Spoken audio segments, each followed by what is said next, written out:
watching 6 WATE TV Knoxville. Coverage you can count on. This is 6 Eyewitness News, 11 at 11. Good evening and thanks for joining us. I'm Brennan Robinson. Yvette is off tonight. If you own a car, this could be your worst nightmare. It gets stolen and the thieves remove any trace it was ever yours. But the Knox County Sheriff wants you to know that having extra ID on your car could make you less likely to be a target. Kimberly O'Neill reports.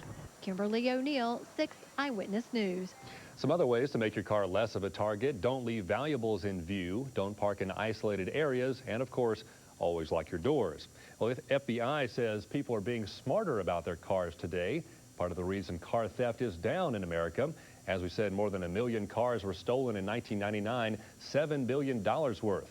But it's the lowest number since 1985. In fact, the rate dropped 8% just last year. The collapse of a dance floor sends 2 to the hospital and 1 to jail. Following up on last night's top story. About 50 to 60 people were at a band party in an old building on Emery Place in North Knoxville when the second floor gave out. Amazingly, only a woman with a hurt ankle is still in the hospital. No one was below the part that crashed, but one of the band members was close. Well, I had my amp head, and I was just about to go under the spot where it fell, and turned around and looked, and it goes, gosh, like that, and just total silence. And the lights were out, and then all these girls started screaming. The owner, Carl Lawrence, was cited for building code and beer ordinance violations. He was arrested, but not because of the party. Police say he didn't show up for a traffic court date a while back.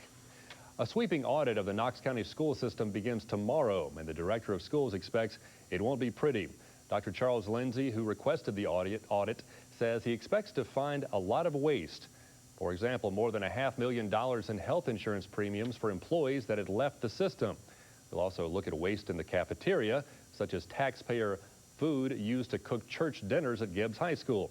Lindsay's already fired 2 food service supervisors. The audit will take a couple of months.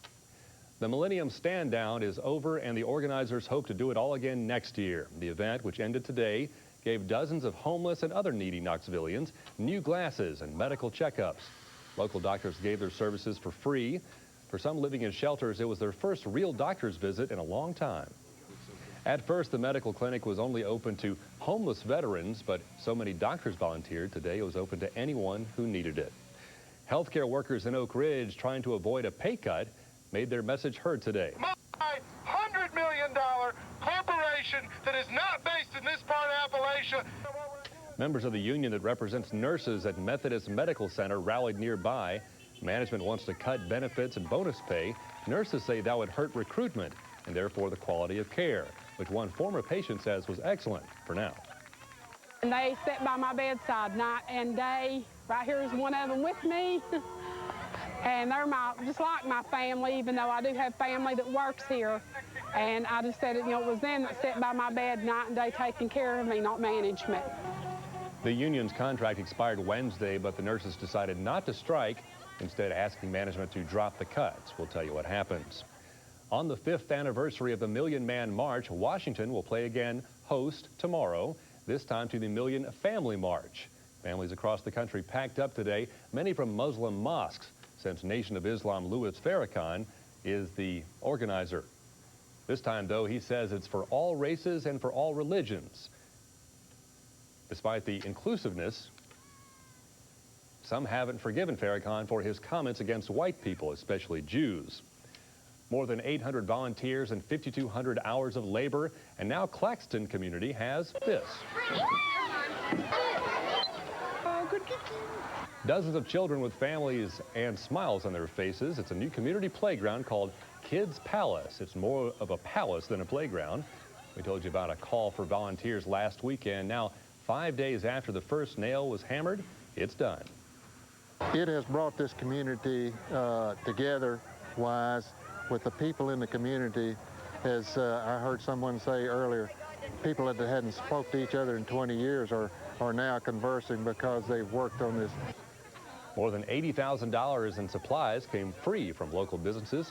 Hard to believe they did all that in just 5 days. Wow. Of course, it helps to have beautiful weather, doesn't it? Great weather to be out on a playground or any place else. And tonight, okay, it's not totally full, but you still have plenty of moonlight, lots of stars, clear skies, and temperatures not bad. They're holding in the mid-50s for the most part.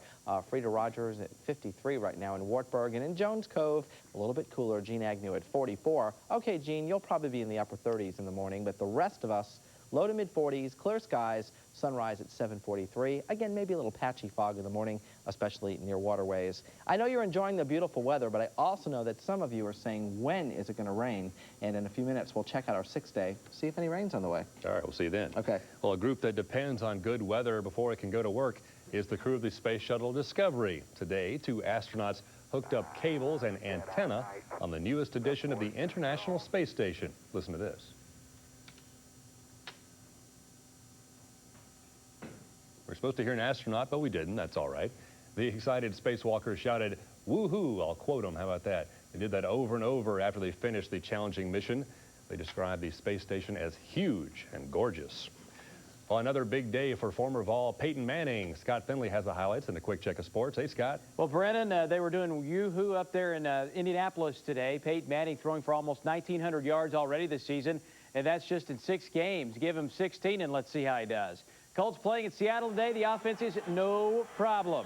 Peyton driving them for the score, hooks up with Ken Delger for the touchdown. Peyton throwing for 281 yards today as the Colts win it 37-24. Now, later in sports, we'll show you some of the wild stuff from Talladega. It was a mad scramble at the finish today. Also, the Lady Vol golf team with a huge weekend against the nation's top-ranked team. And is the Subway Series ready to go? The Yanks and Mets in action. Brennan, we'll see you in a bit. See you then, Scott. That is 11 minutes of nonstop news, weather, and sports. Coming up next, tonight's time capsule takes us back to 1980, a time when headaches on the interstate were just as common as they are today. And a little later, it's a local corn maze. A Blount County farmer finds his way out of financial strain.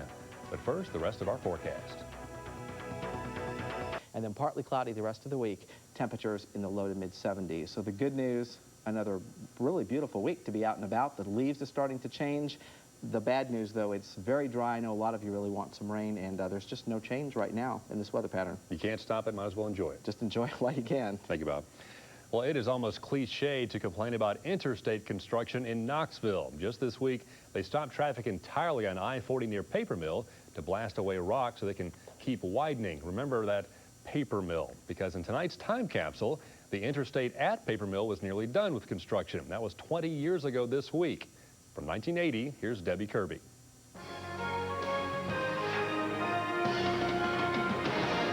Would you believe that this is a Knoxville freeway? It sure is.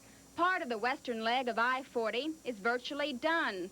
Work on about 1.5 miles of I-40 between Paper Mill Road and Hollywood Drive will be finished by the end of this week, almost a year ahead of schedule. The job wasn't as tough as we anticipated it, but the extremely dry weather this year, we'll have to give credit.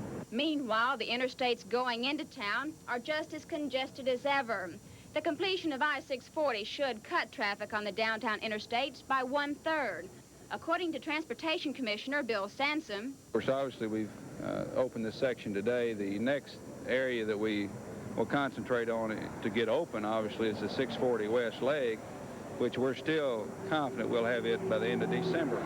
Sansom says that most of the east section of I-40 should be done by December of next year.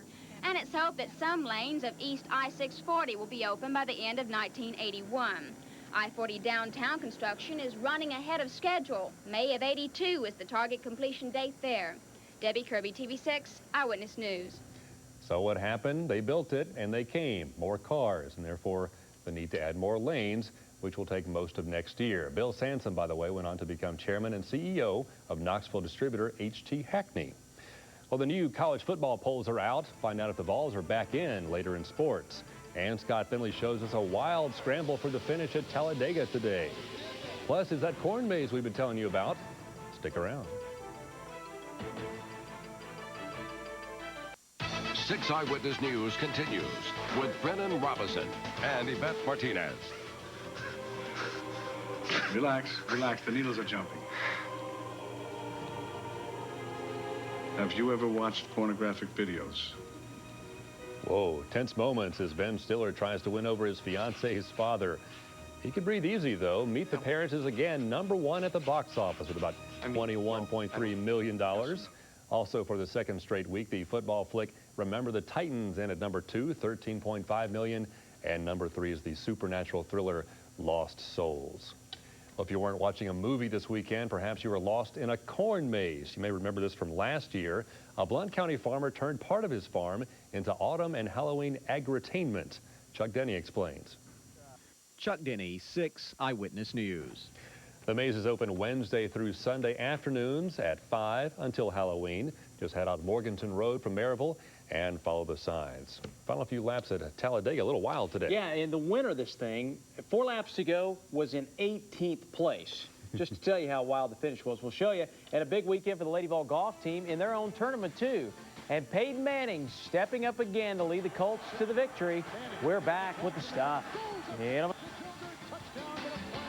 The Lady Vols, their second place finish, their highest ever in the Mercedes Championship. This is the tournament they host every year, and they always play some of the top competition, so they've brought their game up, which is good. They've got a shot maybe at winning a national title this year. Who knows? Good for them. And Neurapath Pongporn. You got it.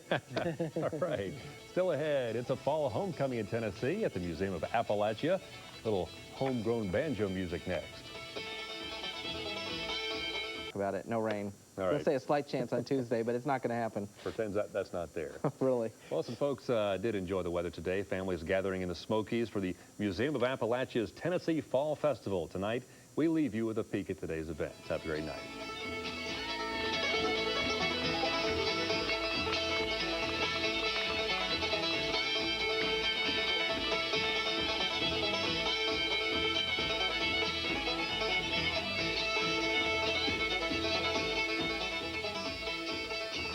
When you see breaking news, dial star TV6 on your Bell South Mobility DCS cell phone.